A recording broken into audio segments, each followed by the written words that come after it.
kita Ustadz Muhammad Naim LC MPD bersama dengan guru kita Ustadz Dzulqarnain Ibn Muhammad Sunusi Hafizahumallahu Ta'ala bertempat di Masjid Agung Sunda Kelapa, Menteng, Jakarta Pusat pada hari ini, hari Sabtu, tanggal 5 Sya'ban 1447 Hijriah yang bertepatan dengan tanggal 24 Januari 2026 sampai sekitar pukul 11.30 siang nanti, insyaallah ta'ala.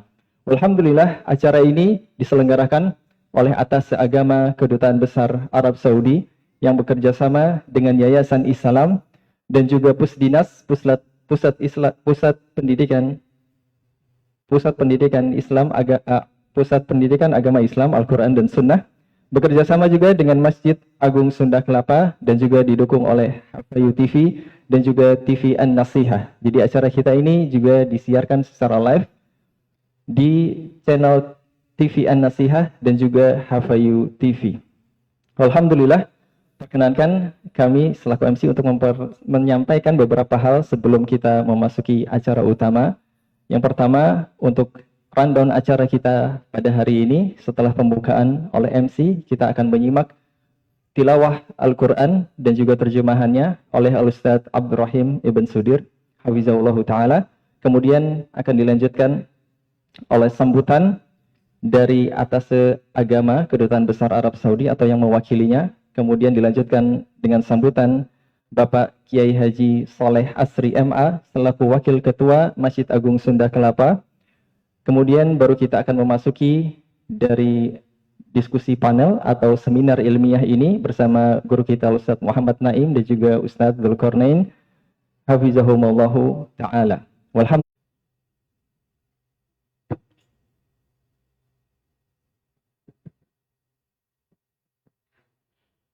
Bismillahirrahmanirrahim. Assalamualaikum warahmatullahi wabarakatuh.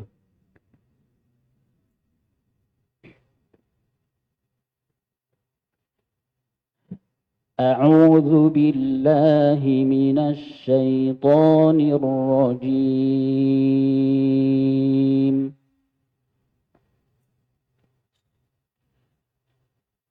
إن الذين قالوا ربنا الله ثم استقاموا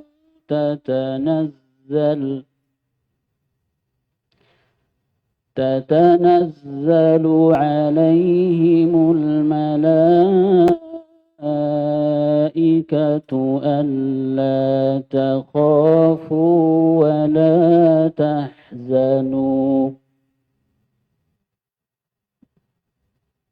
ألا تخافوا ولا تحزنوا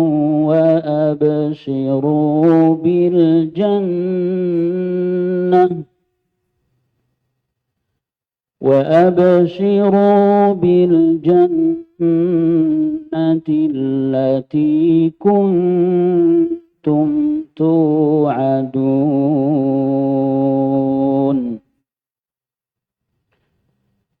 نحن أولياؤكم في الحياة الدنيا وفي الآخرة ولكم فيها ما تشتهي أنفسكم ولكم فيها ما تدعون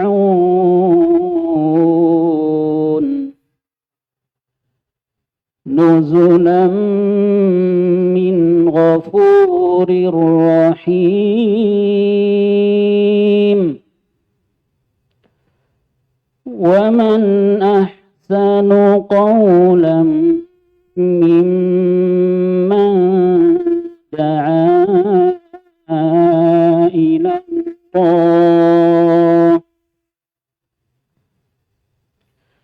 ممن دعا إلى الله وعمل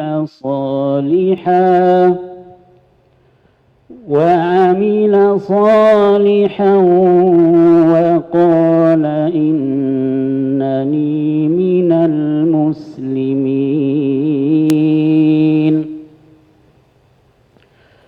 ولا تستوي الحسنة ولا السيئة ادفع بالتي هي أحسن فإذا الذي بينك وبينه عداوة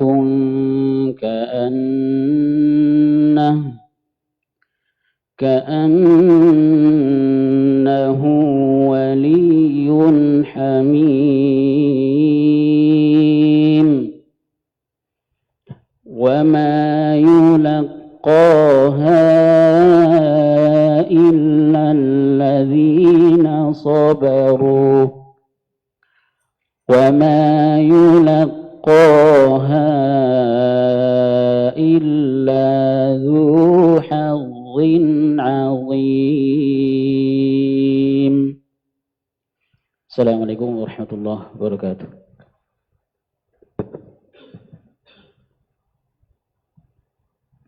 Alhamdulillah, jazakumullahu khairan kepada Ustadz Abdul Rahim Ibn Sudir atas tilawah yang sudah dibacakan. Semoga menjadi sebab kebaikan untuk kita semuanya. Amin ya rabbal alamin. Walhamdulillah, langsung saja para hadirin dan hadirat rahimakumullah, kita akan menyimak sambutan dari Bapak Kiai Haji Saleh Asri MA selaku Wakil Ketua Masjid Agung Sunda Kelapa. Kepada beliau waktu dan tempat kami haturkan.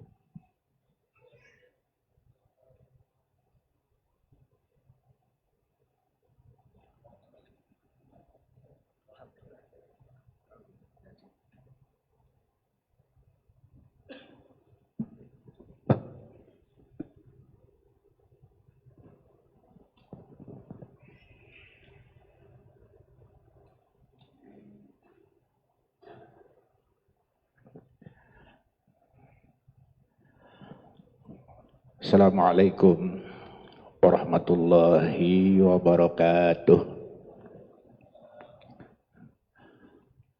Alhamdulillah bil ilmi yarfa'u man yasha wa bil jahli yakhfadu man yasha. Wassalatu wassalamu ala sayyidina Muhammadin al-Mustafa wa ala alihi wa sahbihi ahli sidqi wal wafa.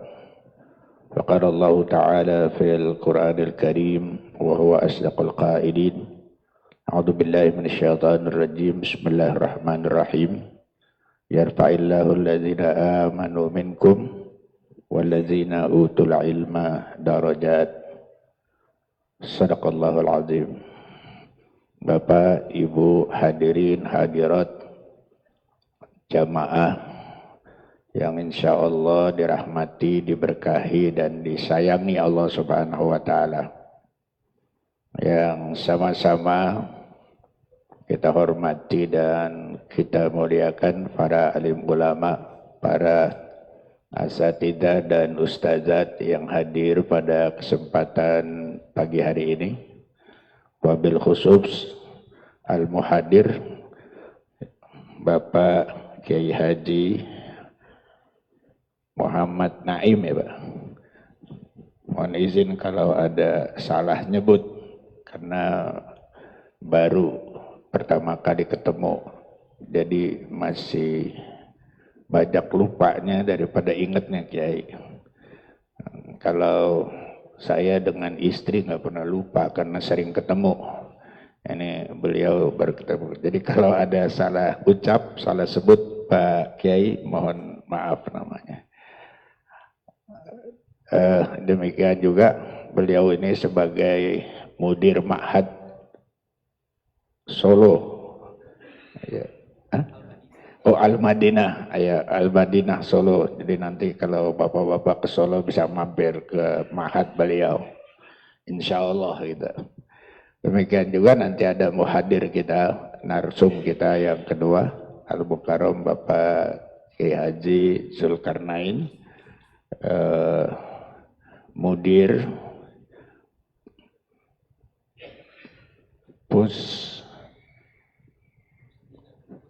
Pusdinas I Salam ya. Meskipun beliau masih dalam perjalanan kali ya. Yang terhormat salah satu pengurus Kabid Dakwah Al-Mukarram Dr. Kiai Haji Syafruddin Mahmud. Ya. Kalau belum kenal, dikenalin dulu ini Bapak. Beliau ini yang ngurusin dakwah di Masjid Agung Sunda Kelapa sekaligus sebagai pengurus Mu'alaf Center Sunda Kelapa. Nama beliau sudah di mana-mana mengaung. Ya, bukan hanya di Sunda Kelapa, bahkan sampai ke Mekah.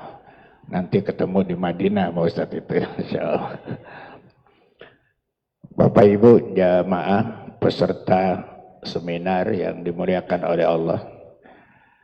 Mari sama-sama kita memanjatkan puji syukur kehadirat Allah Subhanahu wa taala bahwa pada pagi hari ini kita ditakdirkan oleh Allah untuk bisa hadir di sini dalam rangka silaturahim sekaligus juga dalam rangka kita menimba ilmu pengetahuan keagamaan yang nanti akan disampaikan oleh muhadir kita, narasumber kita di sini. Mudah-mudahan pertemuan kita ini menjadi pertemuan yang diberkahi oleh Allah, membawa kebaikan di masa-masa yang akan datang, dan insya Allah akan memberikan manfaat untuk kepentingan umat banyak. Bagaimana Nabi menyatakan khairun nas anfa'uhum linnas.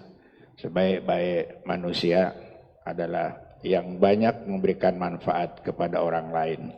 Mudah-mudahan ya acara ini akan memberikan manfaat yang luas banyak untuk masyarakat kita. Amin insyaallah.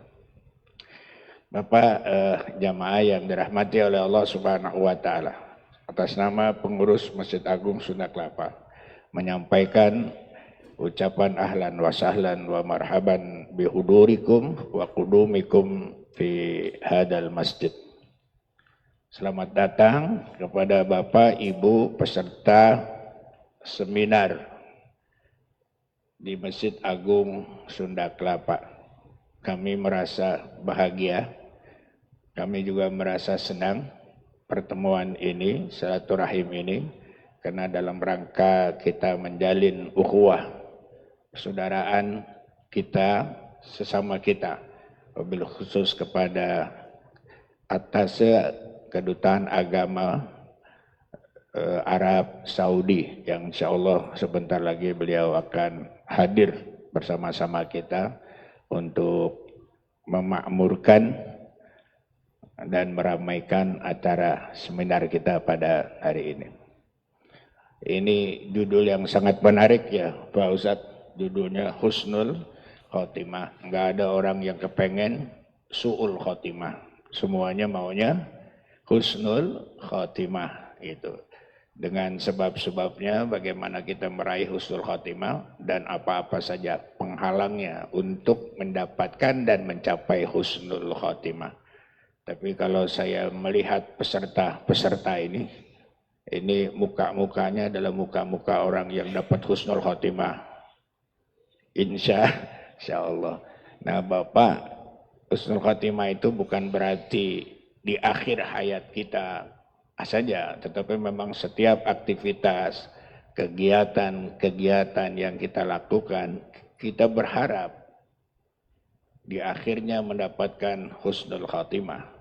Seorang mahasiswa, dia sedang belajar, kemudian dia ingin meraih di akhir perkuliahannya memperoleh Husnul Khotimah. Pedagangkah itu, ekonomkah itu, terus politikuskah itu, pasti ingin berhasil dengan Husnul Khotimah. Nah, salah satu yang saya ingat adalah Nabi menyatakan innamal a'malu bil khawatim. Sungguhnya amal perbuatan manusia itu memang dilihat pada bagian yang terakhir, bukan di awal. Banyak orang yang semangatnya di awal luar biasa, mau sampai akhir malah kabur. Jadi enggak Husnul Khotimah itu namanya. Bahkan bisa jadi Su'ul Khotimah. Nah, Mudah-mudahan semua aktivitas yang kita lakukan berakhir dengan mendapatkan label husnul khotimah. Insya Allah, begitu juga seminar kita pulang dari sini, insya Allah dapat husnul khotimah. Meskipun ada ibu-ibu yang namanya khotimah, dia tinggal ditambahin husnul aja menjadi husnul khotimah, insya Allah nanti.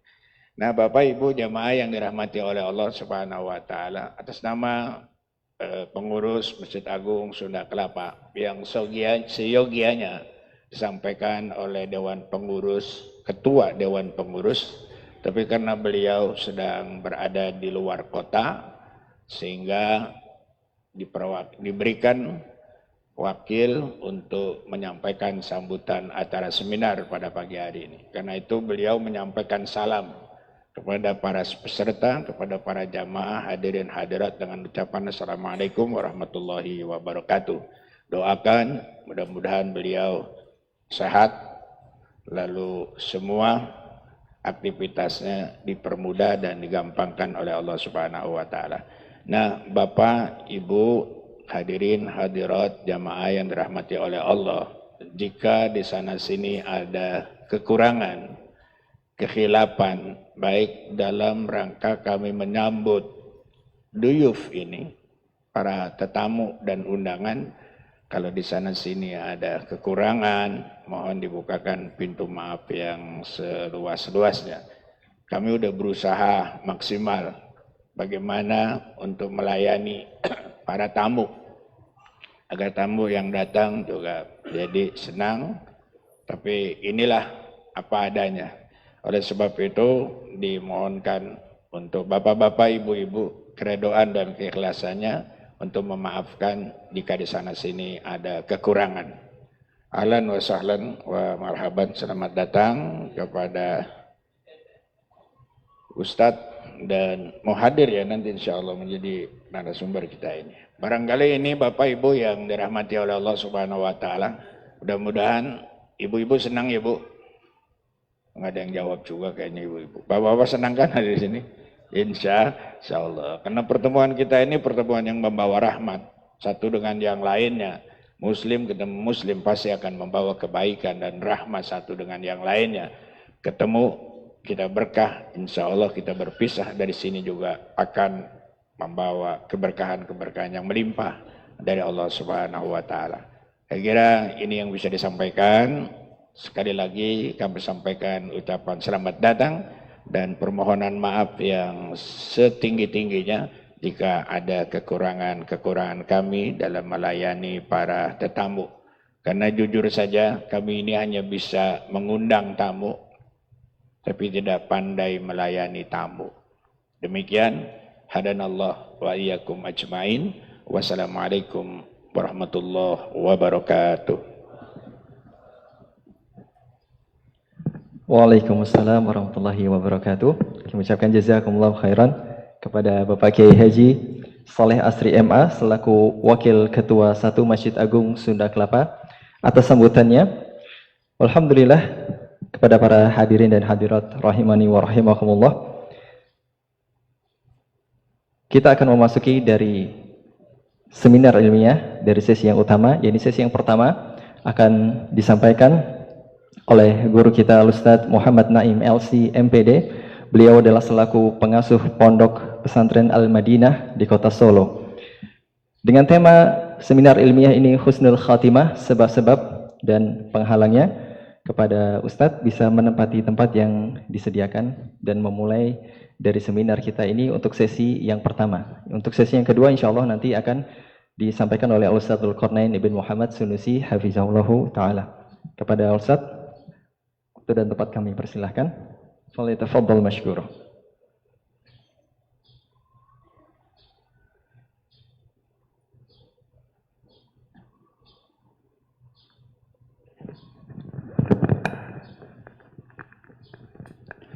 Bismillahirrahmanirrahim. Assalamualaikum warahmatullahi wabarakatuh.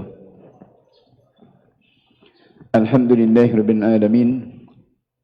Alhamdulillahi ala ihsanih wa syukru lahu ala taufiqihi wa amdinani. Ashhadu an la ilaha illallah wahdahu la syarika lahu ta'ziman li syanih.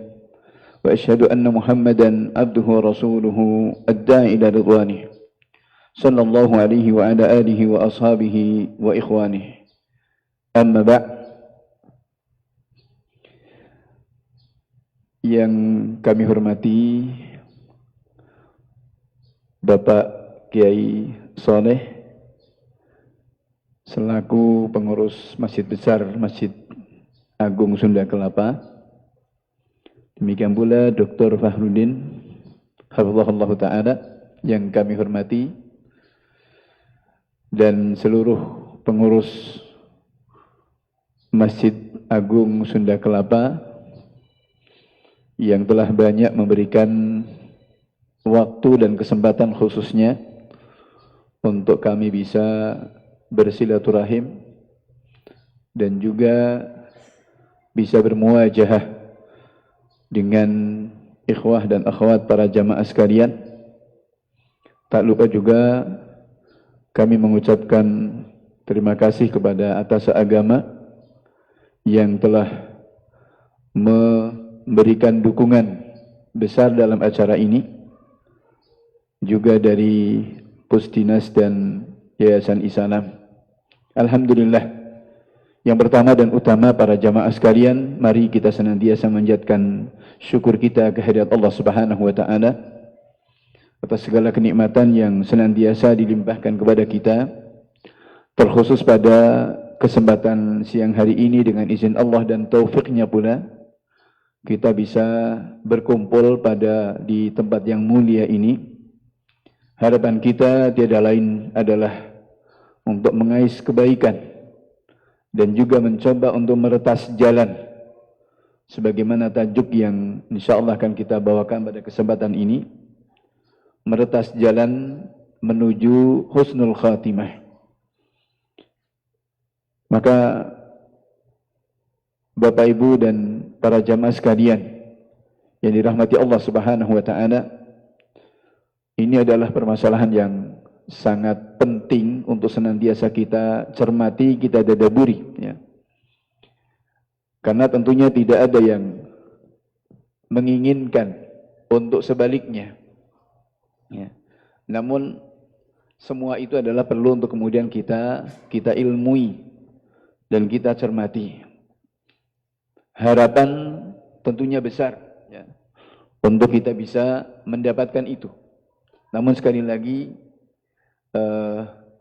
untuk bisa mendapatkannya tentunya adalah taufik dari Allah Subhanahu wa taala.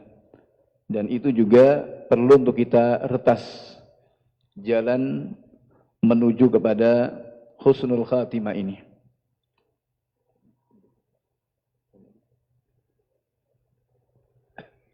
Nah, pada kesempatan yang berbahagia ini, kita insyaallah ta'ala akan membahas satu permasalahan yang tentunya adalah masalah husnul khatimah ini merupakan masalah yang sangat urgen dan sangat pokok dalam kehidupan seorang muslim.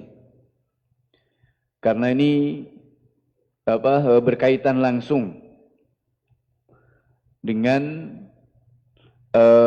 masalah hati, masalah niat, ya. Demikian pula dengan amalan-amalan yang kita jalani.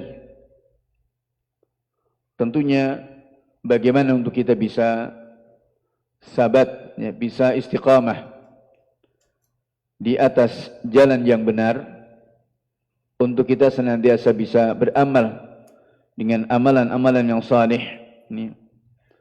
Ini agar kita bisa mendapatkan akhir kesudahan yang sempurna, yakni bisa mendapatkan yang terbaik dengan apa yang kita harapkan dari husnul khitam, akhir kesudahan yang mulia. Maka pentingnya juga untuk kita mengilmui dari masalah ini dari sisi mafhumnya, ya. Demikian pula sebab-sebab untuk kita bisa merealisasikannya dan berbagai awamil berbagai hal-hal yang itu akan kita bisa mendapatkan kesempurnaan dari husnul khatimah ini. Tentunya hal ini adalah sangat terlihat sekali dari athar atau dari dampak-dampak perilaku, baik itu secara aqadiyah, secara akidah, secara tarbawiyah, dari sisi pendidikan hidup, demikian pula dari sisi akhlak dan muamalah. Maka inilah yang harus senantiasa kita perhatikan.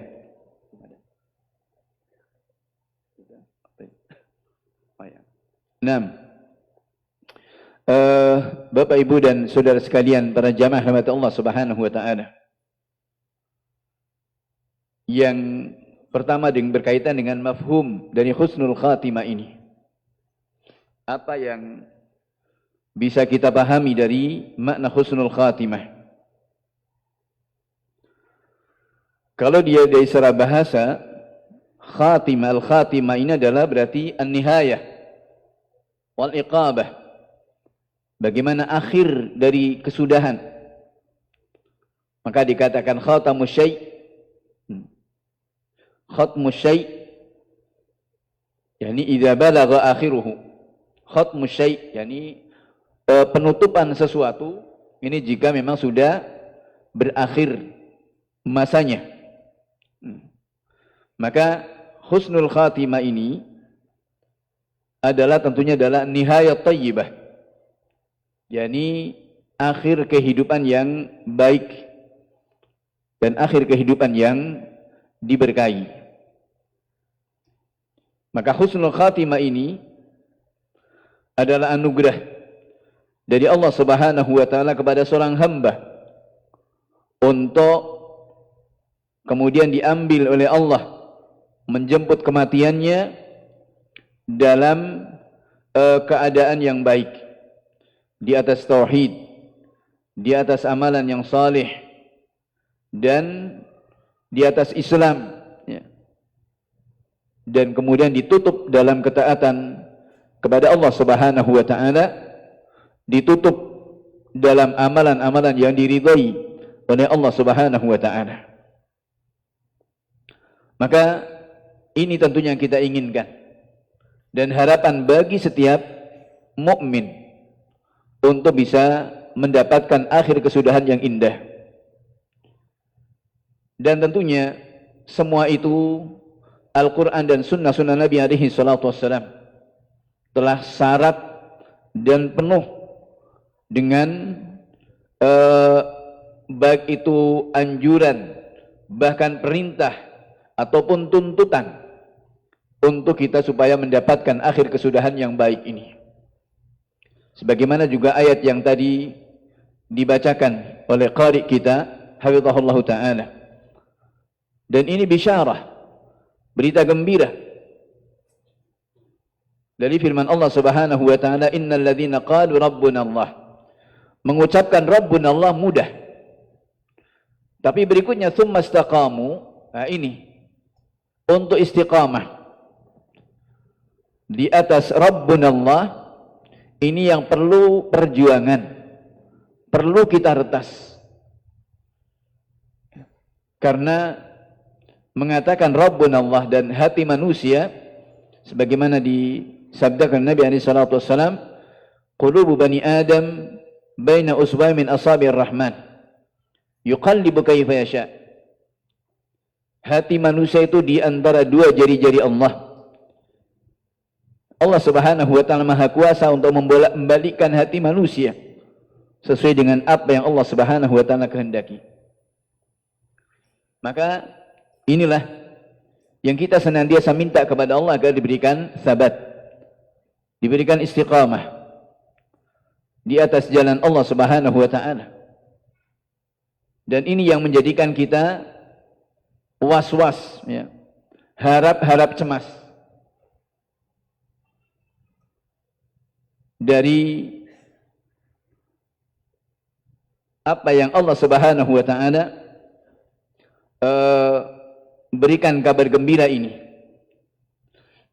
Karena sesudah itu tentunya adalah kebahagiaan yang akan didapat. Sebagaimana bisyarah dalam ayat tadi yang dibacakan.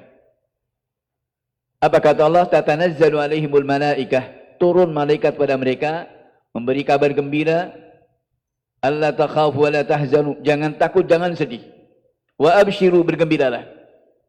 Bil jannati allati kuntum tu'adu, dengan surga yang telah dijanjikan untuk kalian. Kemudian apa kata Allah? Nahnu awliya'ukum, kami yang akan menolong kalian. Jaminan dari Allah Subhanahu wa taala kepada orang-orang senantiasa istiqamah di atas Rabbunallah, di atas ucapan Rabbunallah. Maka ini motivasi yang Allah Subhanahu wa taala berikan pada kita. Kemudian juga Allah Subhanahu wa taala menuntut kepada kita agar akhir kesudahan kita adalah husnul khatimah. Ini tuntutan. Ya ayyuhalladzina amanu ittaqullaha haqqa tuqatih wa la tamutunna illa wa antum muslimun. Wa la tamutunna illa wa antum muslimun. Dan ini diawali dengan takwa kepada Allah, penjagaan agar kita senantiasa menjaga diri kita dari hal-hal yang akan menyebabkan murkanya Allah Subhanahu wa taala. Dan Allah mengatakan wala tamutunna illa wa antum muslimun, dan jangan sekali-kali mati kecuali dalam keadaan Islam. Dan ini tuntutan. Di akhir surat Al-Hijr juga Allah menuntut kita wa'bud rabbaka hatta ya'tiyakal yaqin. Wa'bud rabbaka hatta ya'tiyakal yaqin. Ini juga tuntutan. Sembahlah Rabbmu sampai kematian menjemputmu. Ini tuntutan dari Allah Subhanahu wa taala. Dan hadis-hadis Nabi alaihi salatu wasallam juga demikian, seperti juga tadi yang disampaikan oleh Pak Kiai Saleh hafizahullah taala, yang juga menjadikan kalau kita apa yang disebutkan oleh Ibnu Rajab Al-Hambali di Jami'ul Ulum Al-Hikam, ketika para ulama membahas hadis ini, al-amalu bil khawatim, maka mereka harap-harap cemas, ya. Ketika amalan itu adalah tergantung kepada bagaimana akhir kesudahannya, maka bagaimana akhir kesudahannya atau di awal dari takdir kita, ya. Ketika Allah Subhanahu wa taala sudah mentakdirkan semuanya. Bahkan juga hadis-hadis Nabi alaihi salatu wasallam telah banyak mengingatkan kepada kita berkaitan dengan masalah takdir ini. Kemudian dengan hadis yang menyebutkan al-amal bil khawatim ini, maka ini tentunya menjadikan kita senantiasa harap-harap cemas. yakni antara khauf dan roja ini hendaknya senantiasa seimbang, ya. Tidak terlalu euforia dengan apa yang Allah berikan kemudahan kepada kita dari amal-amal yang saleh, karena itu juga bukan jaminan, ya. Tidak pula kemudian kita patah arang, putus asa, yang menyebabkan kemudian kita melemah. Namun tetap optimis. Harapan kita menggantung kepada Allah Subhanahu wa taala. Dan menumbuhkan rasa khasyah kita yang kuat, yang ini merupakan benteng yang akan bisa menghalangi kita dari, atau juga bisa menghadapi dari dorongan-dorongan nafsu ammaratun bisu. Jiwa yang buruk, jiwa yang memerintahkan kepada keburukan. Maka dengan rasa khasyah inilah ya insyaallah taala akan bisa terjaga. Maka para jamaah sekalian, pentingnya untuk kita memahami akan husnul khatimah ini bahwa husnul khatimah ini adalah merupakan mi'yar, timbangan, ya, untuk bisa diterima tidaknya amal manusia di hadapan Allah Subhanahu wa taala. Dan husnul khatimah ini juga yang tentunya juga akan bisa menjadi tolak ukur ya, kejujuran, kebenaran dan keistiqomahan seseorang. Dan yang jelas ini merupakan tujuan dan harapan bagi setiap mukmin untuk bagaimana bisa meraih husnul khatimah ini.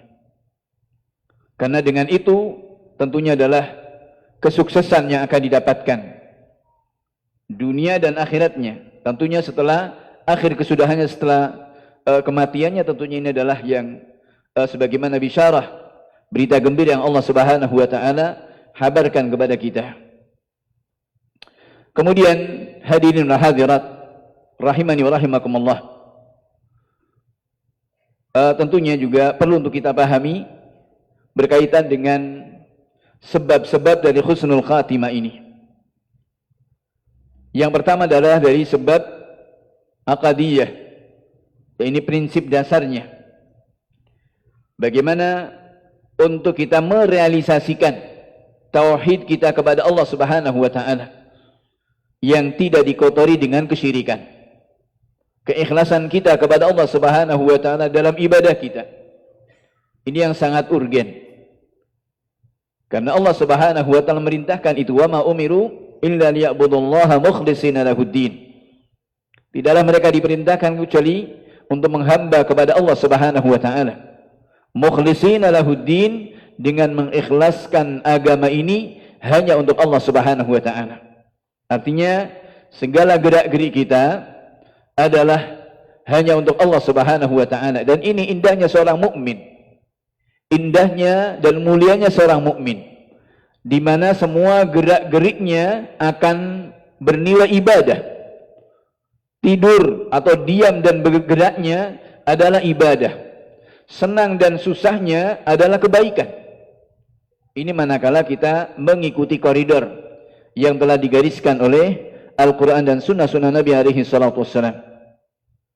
Dan khususnya terkait dengan masalah tauhid ini tentunya yang manakala kita pahami dengan baik apa makna tauhid, ya, bagaimana kita semestinya beribadah kepada Allah Subhanahu wa taala, menjadikan agama ini hanya untuk Allah Subhanahu wa taala, ini yang akan menjadikan dunia kita pun juga terang benderang, ya. Dunia akan menjadi terang benderang, melebihi matahari di siang bolong. Semua akan terlihat mana yang hak, mana yang batil, mana yang baik, mana yang buruk.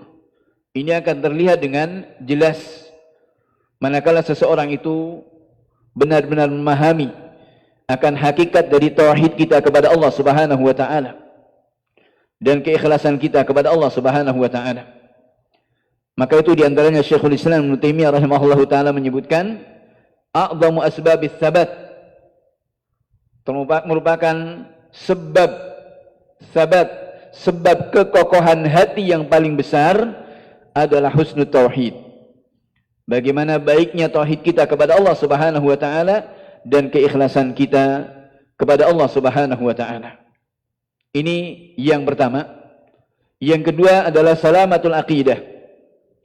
Selamat akidah kita, pemikiran kita dari hal-hal yang memberikan kontaminasi pada keyakinan kita. Dan ini hal yang harus senantiasa kita bersihkan. Bahkan merupakan taharah yang paling utama, sebagaimana kata Syekh Abdul Al-Bassam rahimahullahu taala di muqaddimah dari kitab taharah, ketika beliau mensyarah dari syarah Bulughul Maram, ya, Tawdihul Ahkam, beliau membawakan ini, bahwa ini taharah yang paling utama. Pertama adalah membersihkan tauhid kita dari kesyirikan. Yang kedua, membersihkan ibadah kita dari hal-hal yang tidak sesuai dengan tuntunan sunnah-sunnah Nabi alaihi salatu wassalam. Yang ketiga, membersihkan hati kita dari penyakit-penyakit hati dan semua akhlak yang buruk. Kemudian yang keempat, membersihkan muamalah kita perilaku kita dari hal-hal yang akan menyebabkan kebangkrutan kita nanti di hari kiamat. Kezaliman kepada orang lain. Ini akan menyebabkan kebangkrutan nanti di hari kiamat. Baru kemudian yang kelimanya, ini tahara jasadiyah kita. Ya. Membersihkan dari hadas dan najis. Ya. Dalam berwudu, mandi, dan semisalnya. Maka ini yang harus senantiasa kita jaga. Keselamatan dari akidah kita, ibadah kita. Kemudian berikutnya sebab-sebab ta'abudiyah. Yang kedua adalah sebab ta'abudiyah. Adalah yang pertama menjaga hal yang wajib. Menjaga semua perkara-perkara yang wajib. Baik itu terkait dengan hak-hak Allah Subhanahu wa taala, demikian pula terkait dengan hak-hak adami. Karena Allah Subhanahu wa taala akan menuntut kita dengan yang wajib. Maka kedudukan kita sebagai hamba Allah, kedudukan kita sebagai anak, sebagai orang tua, sebagai tetangga, sebagai ini semua ada tuntutan untuk kita tunaikan kewajiban kita. Dan Allah akan menuntut kewajiban ini. Kullukum ra'in wa kullukum mas'ulun an ra'iyatihi. Masing-masing akan dimintai pertanggungjawaban. Maka Allah Subhanahu wa taala juga mengatakan dalam hadis qudsi ini, yang menunjukkan juga bahwa man ada di waliyan faqad adantu bil harb, pada hadis ini tentang wali-wali Allah. Kemudian Allah mengatakan di antaranya, wa ma taqarraba ilayya 'abdi ahabbu ilayya mimma aftaradtuhu alaih. Wa ma taqarraba ilayya 'abdi ahabbu ilayya mimma aftaradtuhu alaih. Ini syahidnya di sini bahwa apa yang seorang hamba mendekatkan diri kepada Allah Subhanahu wa taala dengan perkara yang wajib, perkara yang farad, itu lebih disukai oleh Allah Subhanahu wa taala. Artinya kita mesti taqdimul aham fal aham. Skala prioritas, mana yang wajib maka itu lebih didahulukan. Nah, maka ini yang perlu kita pelajari, jangan sampai kemudian seperti perilakunya maaf orang-orang Khawarij misalkan, dahulu mereka seperti itu, ya. Mereka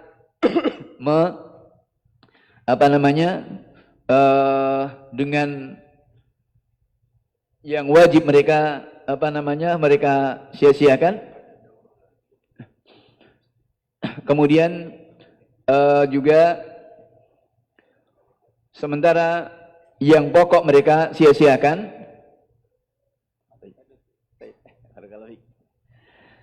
Nah, maka ini hal-hal yang mesti kita perhatikan. Kemudian yang kedua juga senantiasa bagaimana upaya kita untuk mudawamah, terus menerus dalam ketaatan kepada Allah Subhanahu wa taala meskipun sedikit, ya. Dikatakan ahabbul a'mali indallahi adwamuha wa in qal. Amalan yang paling dicintai oleh Allah Subhanahu wa taala adalah yang terus-menerus meskipun sedikit. Maka dengan sedikit tapi terus-menerus, inilah upaya kita untuk kita bisa mendapatkan husnul khitam. Nah, dan juga diantaranya adalah juga taubat yang terus-menerus. Karena setiap hari jelas kita berbuat kesalahan, berbuat dosa, sengaja ataupun tidak sengaja. Selagi matahari belum terbit dari arah barat dan selagi nyawa belum sampai di tenggorokan, maka senantiasa kita mohon ampunan kepada Allah Subhanahu wa taala. Kemudian jemaah rahmat Allah Subhanahu wa taala, berikutnya adalah kait dengan asbab sulukiyah, sebab-sebab yang berkaitan dengan perilaku dan akhlak kita. Dari husnul khuluq, akhlak yang baik. Hadis-hadis Nabi alaihi salatu wasallam bahkan sampai kepada derajat mutawatir. Ini tentang keutamaan akhlak yang baik, bahkan merupakan sebab yang paling besar untuk kita merupakan sebab untuk kita bisa mendapatkan jannahnya Allah Subhanahu wa taala adalah husnul khuluq. Dan Nabi alaihi salatu wasallam diutus pun juga untuk menyempurnakan akhlak manusia, bahwa itnil utammima makarimal akhlak. Dan hal ini juga perlu untuk kemudian kita senantiasa cermati bagaimana akhlak kita kepada Allah Subhanahu wa taala, akhlak kita kepada Rasulullah sallallahu alaihi wasallam, akhlak kita kepada para sahabat, akhlak kita kepada para ulama, akhlak kita kepada ahlul ilm, akhlak kita kepada manusia sesama kaum muslimin, kepada semua itu sudah diatur. Dan ini yang perlu untuk kita kaji, kita pelajari lebih menyeluruh, lebih komprehensif. 6. Kemudian juga menunaikan hak yang itu merupakan kewajiban. Tadi sudah kita singgung di awal, pentingnya untuk kita senantiasa skala prioritas. Hak-hak orang lain harus kita tunaikan, yang itu akan bisa menyebabkan kebangkrutan kita nanti di yaumil qiyamah. Nasallallahu alaihi wasallam afiyah. Demikian pula dengan raddul madzalim. Bagaimana kita bisa mengembalikan madlamah yang sudah kita lakukan. Kalau Nabi alaihi salatu wassalam dalam kisahnya dengan Uqasyah bin Mihsan radhiyallahu taala, ini saja ketakutan, ya. Di akhir hayat beliau mengumpulkan para sahabat dan kemudian mengatakan, siapa yang ingin menembus madlamah pernah saya zalimi, hari ini saatnya. Hari ini saatnya untuk membebaskan dari madlamah itu. Maka kisah yang tentunya adalah mengharukan dan menegangkan, ya. Dari kisahnya dengan Uqasyah bin Mihsan ini, yang kemudian mengatakan, saya ingin menuntut. Syahidnya adalah sampai seperti itu Rasulullah sallallahu alaihi wasallam kekhawatirannya. Maka bagaimana dengan kita, ya? Apakah kemudian kita merasa aman dari madlamah ini?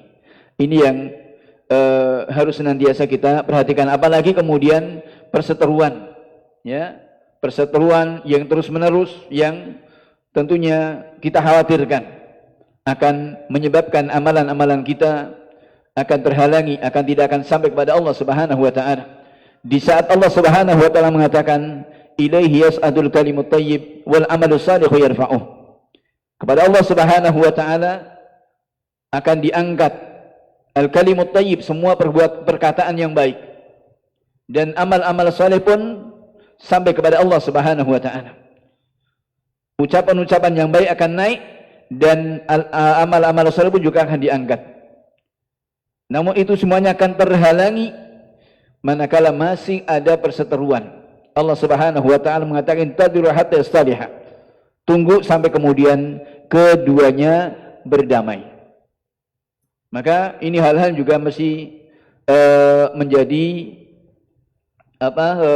bagaimana untuk kemudian kita menyelesaikan urusan-urusan dengan orang lain di dunia, manakala kita menginginkan untuk mendapatkan husnul khitam ini. Kemudian ini diantaranya. Kemudian adapun mawaniknya, penghalang-penghalangnya tentunya lebih banyak, ya. Penghalang untuk bisa mendapatkan husnul khitam ini lebih banyak, sebanyak dari keburukan yang ada di dunia ini. Ketika Allah Subhanahu wa taala mengatakan yukhrijuhum minadh-dhulumati ilan nur, ya. Allah mengeluarkan mereka dari zulumat, bentuknya jamak, ya. Nur hanya satu, ya. Maka menunjukkan bahwa namanya kebatilan, namanya kerusakan ini jauh lebih banyak, ya. Namun tentunya kita juga bisa memilah, ya, dan juga skala prioritas. Di antara penghalang untuk mendapatkan husnul khitam adalah yang pertama adalah berbuat kesyirikan. Ini yang utama, ya. Penyebab pokok seseorang untuk bisa mendapatkan husnul khitam ini. Kemudian juga dengan hal-hal yang itu keluar dari tuntunan, ya, atau juga adanya penyelewengan dalam masalah agama. Dan ini tentunya juga sangat banyak sekali. Al-Quranul Karim telah banyak memberikan tahdid dan peringatan ini. Wa may yushaqiqir rasula min ba'di ma tabayyana lahul huda wa yattabi' ghayra sabilil mu'minin nuwallihi ma tawalla wa nuslihi jahannam wa sa'at masira. Barang siapa yang nyempal dari Rasulullah sallallahu alaihi wasallam, dari tuntunan, dari sunnah-sunnah beliau, setelah jelasnya hidayah, kemudian masih mencari yang lainnya, mengikuti bukan jalannya para sahabat, bukan jalannya kaum mukminin, maka Allah ancam nuwallihi ma tawalla, kami akan palingkan kemana dia berpaling, dan kami akan lemparkan dia ke dalam jahannam, dan itu seburuk-buruk tempat kembali. Maka bagaimana kemudian bisa mendapatkan husnul khatimah kalau masih mencari-cari yang lain, kalau masih mengadopsi dari yang lain. Sementara Allah dan Rasulnya telah memberikan tuntunan. Wa ma kana lil mu'mini wala mu'minah idza qadallahu wa rasuluhu amra ay yakuna lahumul khiyaratu min amrihim. Tidak layak bagi seorang mukmin laki ataupun perempuan ketika Allah dan Rasulnya telah memberikan satu pilihan masih mencari pilihan-pilihan yang lain. Wa may ya'sillaha rasulahu faqad dhalla dhalalan mubina. Maka siapa yang maksiat kepada Allah dan Rasulnya, sungguh dia dalam kesesatan yang nyata. Maka ini hal-hal yang mesti kita jaga. Kemudian juga para jamaah rahmat Allah Subhanahu wa taala, sekali kita sampaikan bahwa mawani ini sangat banyak sekali.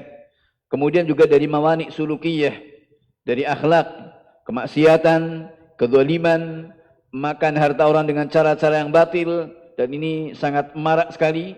Kemudian juga riya dan yang semisalnya, yang suka selfie ini juga perhatikan ya, dan juga pamer di medsos dan semisalnya, ini hati-hati ya. Kelihatannya sepele, kelihatannya adalah hal yang biasa, namun perhatikan, ini adalah hal-hal yang hendaknya senantiasa kita jaga ya. Hati kita, demikian pula apa yang kita tebarkan ya. Karena bisa menjadi satu kebaikan, tapi bisa sebaliknya. Nasallallahu salaman afiyah. Nah, kemudian dari sisi mawani nafsiyah wa tarbawiyah juga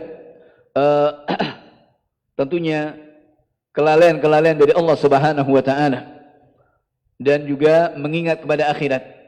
Dan ini pentingnya untuk senantiasa kita ingat dan zikir kepada Allah Subhanahu wa taala. Cukuplah satu keutamaan dari zikir ini, ketika kita ingat kepada Allah Subhanahu wa taala, Allah ingat kita. Fadhkuruni adzkurkum. Ingatlah aku, kata Allah, niscaya aku akan ingat pada kalian. Maka ini satu keutamaan.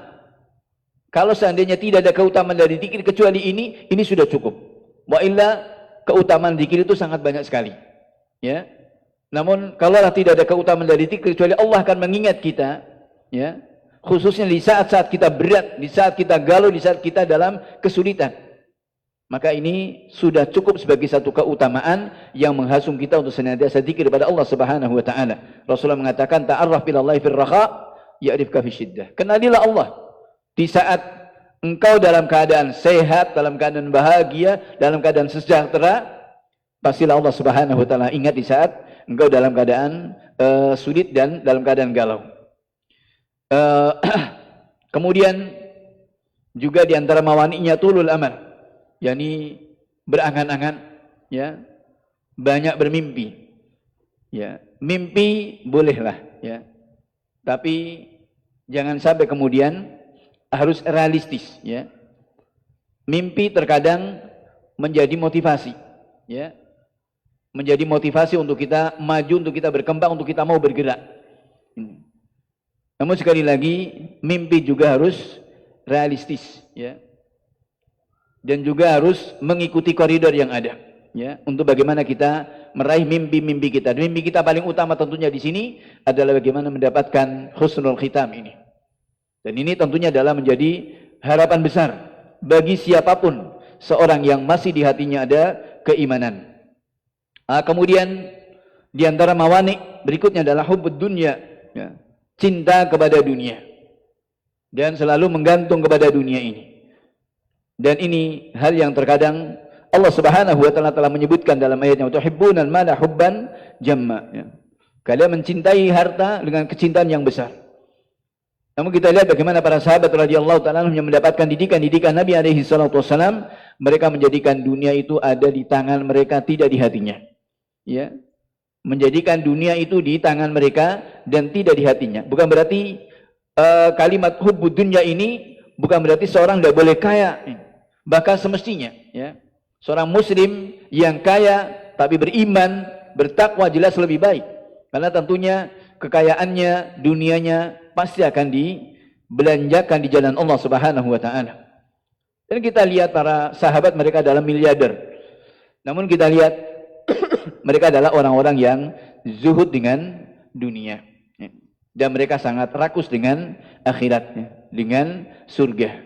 Maka ini tentunya yang menjadi tolak ukur kita. Kemudian yang terakhir, jemaah rahmat Allah Subhanahu wa taala, dampak-dampak dari pendidikan untuk kita bisa mendapatkan husnul khatimah sebagaimana tadi juga disinggung oleh Pak Kiai Saleh juga, bahwa ini akan terlihat, ya, akan terlihat atharnya dalam kehidupan sehari-hari. Tatkala manakala dipahami benar akan makna husnul khatimah ini akan ada tanggung jawab. Baik itu tanggung jawab aqadiyah, secara akidah, secara ibadah, secara muamalah, secara akhlak, ya. Semuanya baik secara pribadi kita kepada Allah Subhanahu wa taala, demikian pula dengan masyarakat atau lingkup kecil kita dalam keluarga. Kita tahu bagaimana kepada istri, kepada anak, ya, kepada orang tua, keluar sedikit pada tetangga, kemudian kepada masyarakat, kepada negara, semua akan terlihat dalam muamalah dari orang-orang yang tentunya bisa meretas untuk bisa mendapatkan husnul khatimah. Ini barangkali yang bisa kami sampaikan pada kesempatan ini. Insyaallah ta'ala harapan kita tentunya dengan senantiasa isti'anah, minta pertolongan kepada Allah Subhanahu wa taala agar selalu berikan sabar dan istiqamah. Maka di antara wasiatnya Syekh bin Baz, saya masih baca dengan baik, ya. Beliau berikan wasiat untuk banyak-banyak berdoa kepada Allah Subhanahu wa taala. Dalam sujudnya pertama dengan doa, ya muqallibal qulub, tsabbit qalbi ala dinik. Ya musarrifal qulub, sarrif qalbi ala ta'atik. Yang kedua, meminta husnul khatimah. Allahumma inna nas'aluka husnul khatimah wa na'udzubika min su'iha. Ini yang beliau senantiasa wasiatkan untuk kita banyak-banyak berdoa dengan doa ini. Wafaqana Allah wa iyyakum ila kulli khairin wa salah wa thabbatana ala al-islam wa ala sunnah innahu waliyyu dzalika al-qadir alaih wallahu a'lam wa sallallahu alaihi wa nabiyyin Muhammad wa ala alihi wa sahbihi ajma'in walhamdulillahi rabbil alamin wa jazakumullahu khairan istima' wa barakallahu fiikum. Assalamualaikum warahmatullahi wabarakatuh. Waalaikumsalam warahmatullahi wabarakatuh. Alhamdulillahirabbil alamin. Kita ucapkan jazakumullah khairan kepada guru kita Ustaz Muhammad Naim LC MPD hafizahullah taala atas pemaparannya untuk sesi yang pertama dengan tema husnul khatimah, sebab-sebab dan penghalangnya. Dan kita ketahui tadi dari sebagian sebab-sebab husnul khatimah adalah dengan menguatkan atau memperbaiki tauhid kita, kemudian juga peribadahan kita, dan juga memperbaiki dari akhlak kita agar menjadi akhlak yang mulia. Walhamdulillahirabbil alamin. Alhamdulillah telah hadir guru kita Ustaz Dzulkarnain Ibn Muhammad Sunusi hafizahullah taala untuk mengisi dari sesi yang kedua masih dengan tema yang sama, husnul khatimah, sebab-sebab dan penghalangnya. Maka kepada beliau waktu dan tempat kami haturkan. Falyatafaddal mashkur. Bismillahirrahmanirrahim. Assalamualaikum warahmatullahi wabarakatuh. Alhamdulillahi ala ihsanih wa syukru lahu ala taufiqihi wa amtinani. Asyhadu an la ilaha illallah wahdahu la syarika lah ta'dhiman li sya'nih wa asyhadu anna Muhammadan abduhu wa rasuluh ad-da'i ila ridwani sallallahu alaihi wa ala alihi wa ashabihi wa ikhwanihi amma ba'd. Bapak-bapak, ibu-ibu, saudara-saudara sekalian, kaum muslimin dan muslimat, alhamdulillah kita bersyukur kepada Allah Subhanahu wa taala di pagi hari ini kita dipertemukan di acara yang baik ini, acara yang diprakarsai oleh Atase Agama Kedutaan Saudi Arabia di Jakarta, yang Atase Agama Kedutaan Saudi Arabia di Jakarta ini adalah perpanjangan tangan dari Kementerian Agama di Saudi Arabia. Dan kita berterima kasih atas segala hal yang baik yang telah dilakukan oleh Kementerian Agama Saudi Arabia di Indonesia ini, dari berkhidmat untuk Islam dan kaum muslimin di berbagai penjuru dunia, dan juga secara khusus untuk negeri kita ini di Indonesia, dengan banyaknya kegiatan, banyaknya acara-acara yang baik yang mereka selenggarakan, termasuk kegiatan kita di pagi hari ini. Kemudian saya juga menyampaikan salam dari Kepala Atase Agama karena beliau di pagi hari ini tidak bisa datang untuk membuka di acara ini disebabkan ada tugas mendadak yang beliau terima, dan juga wakil atasnya sekarang lagi di Riyadh. Ya, karena itu terima kasih yang setulus-tulusnya kepada mitra dari Atasi Agama Masjid Agung Sunda Kelapa yang telah disampaikan oleh Bapak Wakil Ketua Kiai Haji Saleh Asri MA Hafizahullah Ta'ala, dan juga tadi dihadiri oleh Bapak Dr. Syarifuddin LCMA. Semoga Allah Subhanahu wa Ta'ala melimpahkan karunia-Nya, taufiknya dan rahmatnya. Dan juga kegiatan ini tentunya bersama dengan Yayasan Islam Karim untuk wakaf pendidikan dan keamanan berpikir, dan kita berterima kasih kepada semua pihak yang menjadi sebab terselenggaranya acara kebaikan ini.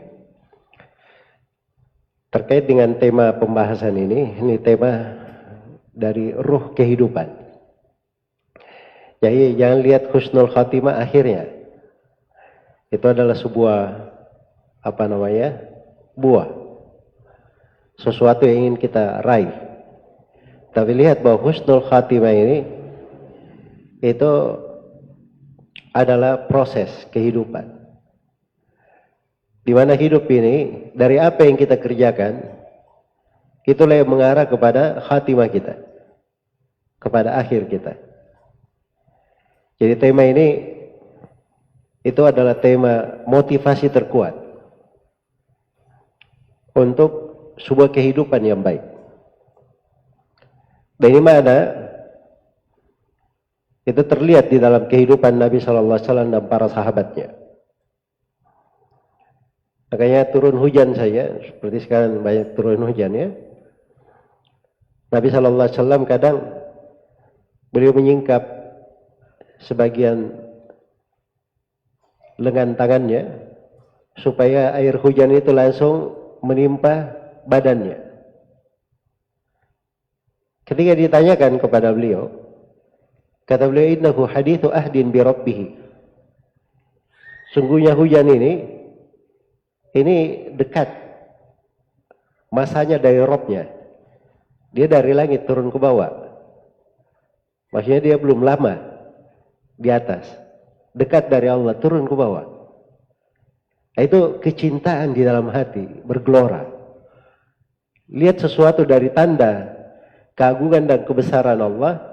Suatu malam beliau dan para sahabat duduk di malam purnama. Ya, orang kan kalau malam purnama luar biasa ya.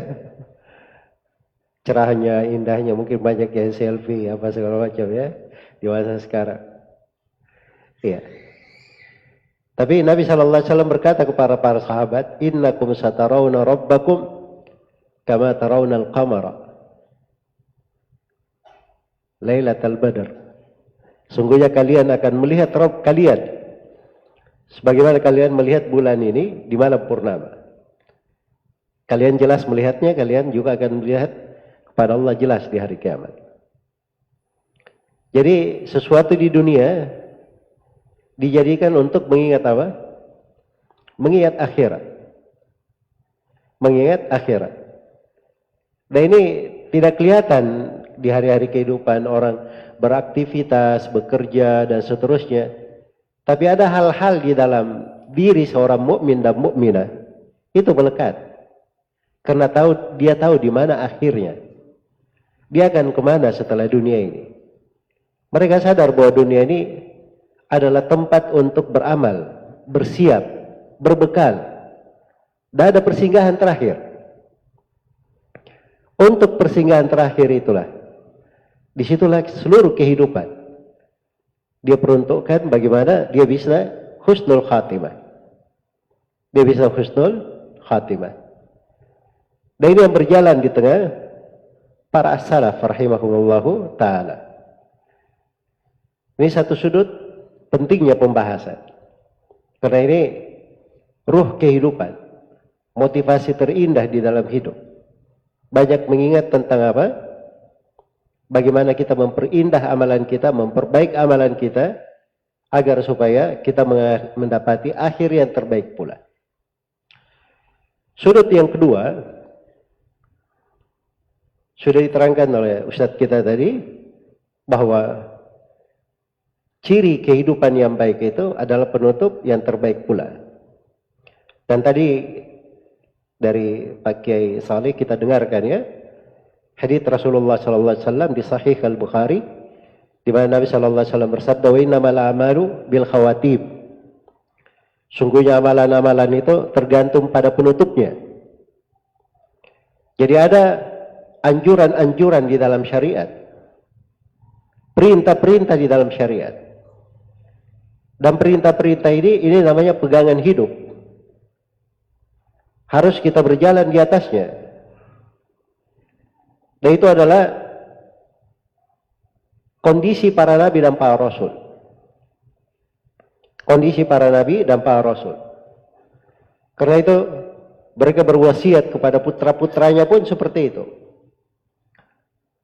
Wa wassa Ibrahim banihi Ya'qub.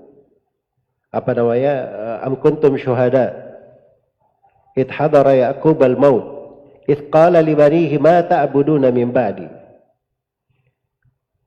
Iya. Jadi ini semuanya ayat-ayat yang menunjukkan bahwa para nabi itu berwasiat kepada anak-anaknya. Siapa yang kalian ibadahi setelahku?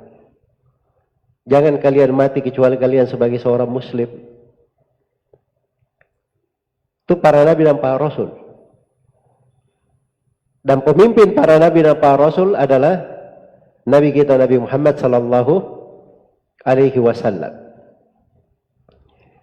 Allah berfirman langsung kepadanya,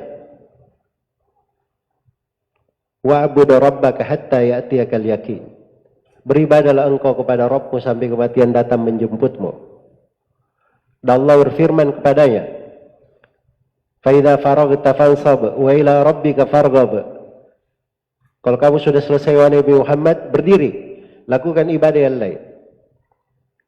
Dan kepada Rabbmu hendaknya selalu kamu berharap. Ini Nabi Muhammad. Tidak ada suatu saat beliau suatu ibadah disuruh istirahat, disuruh berhenti. Tapi selesai ibadah, berdiri, lakukan ibadah yang lain. Agar supaya seluruh makna hidupnya bersambung di atas kebaikan. Dan itulah wasiat Allah dan perintah Allah kepada setiap muslim dan muslimah. Ya ayyuhalladzina amanu taqullaha haqqa tuqatih wa la tamutunna illa wa antum muslimun. Wahai orang-orang yang beriman, bertakwalah kalian kepada Allah dengan sebenar-benar takwa. Dan jangan sekali-sekali kalian itu wafat kecuali sebagai seorang muslim. Itu perintah Al-Quran. Jadi ini perintah ini pedoman hidup, wajib berada di dalam hati-hati kita. Kemudian yang ketiga, hal yang terbaik di dalam kehidupan ini adalah mencontoh para nabi dan para rasul, mencontoh para sahabat Rasulullah sallallahu alaihi wasallam, dan mengikuti jalannya orang-orang yang salih. Iya. Ulaika alladziina hadallah fabihudahu muqtadih. Mereka ini adalah orang-orang yang Allah beri hidayah kepada mereka. Dengan hidayah petunjuk yang mereka berada di atasnya, kalian hendaknya mengikutinya, iktidak di atasnya. Para nabi dan para rasul itu di dalam sejarah mereka semuanya populer dengan husnul khatimah. Demikian pula para sahabat Rasulullah sallallahu alaihi wasallam, Al-Khulafaur Rasyidin, 10 orang sahabat yang dijamin masuk surga, dan sahabat-sahabat yang lainnya. Itu orang-orang yang sangat perhatian dengan makna ini. Dan telah terbukti dalam sejarah mereka wafat semuanya di atas husnul khatimah, di atas penutup yang baik. Maka siapa yang ingin mengikuti jalan para nabi dan jalan para sahabat, Itulah jalan mereka. Karena itu kita penting untuk mengambil sebuah makna kaidah besar di dalam hidup. Bagaimana kita bisa husnul khatimah. Nah, husnul khatimah itu tidak bisa diprediksi, tidak bisa dicatat kapan datangnya kematian itu. Kita semua nggak ada yang tahu kapan kematian datang, kapan ajal menjemput. Tapi husnul khatimah itu kapan Allah takdirkan kematian datang kepadanya, dia di atas penutup yang baik. Dia di atas sesuatu yang Allah Subhanahu wa taala cintai dan Allah Subhanahu wa taala ridhai. Itu husnul khatimah.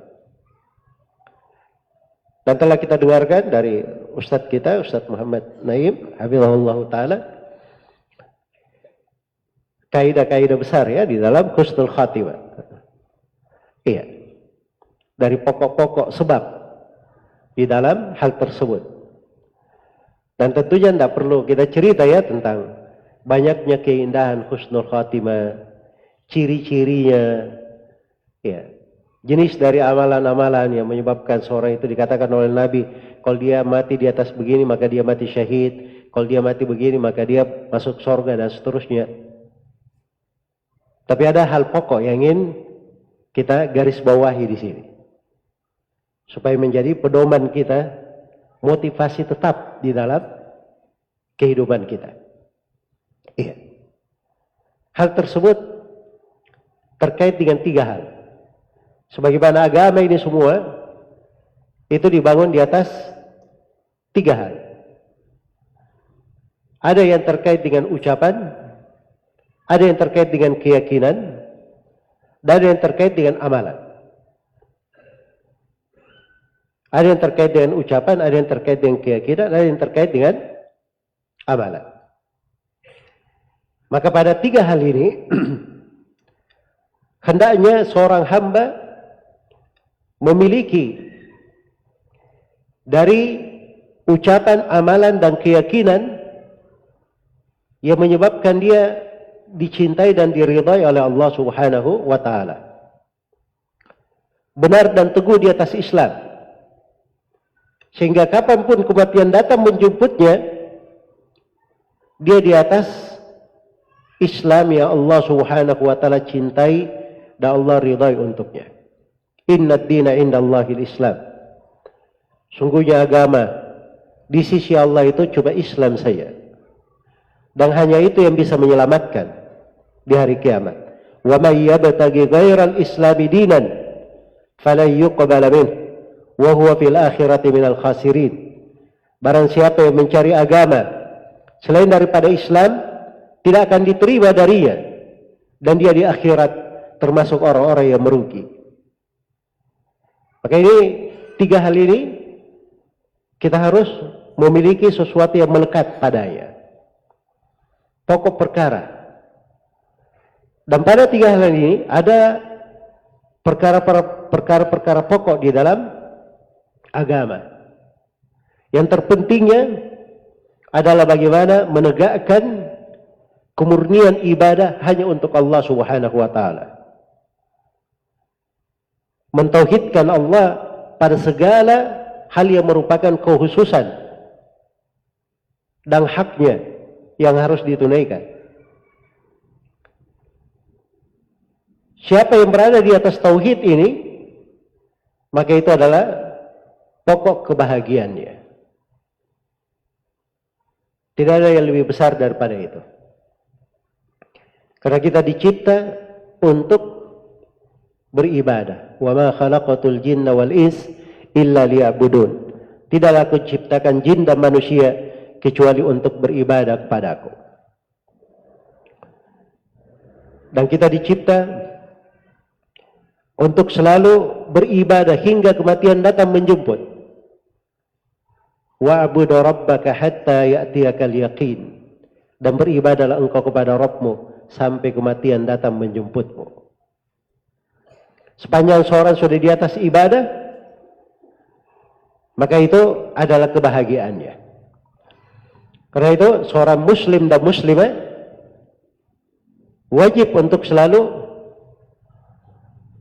menjaga kesucian dan kemurnian tauhidnya kepada Allah Subhanahu wa ta'ala. Al-Quran itu semuanya mengandung tauhid dari awal hingga akhirnya.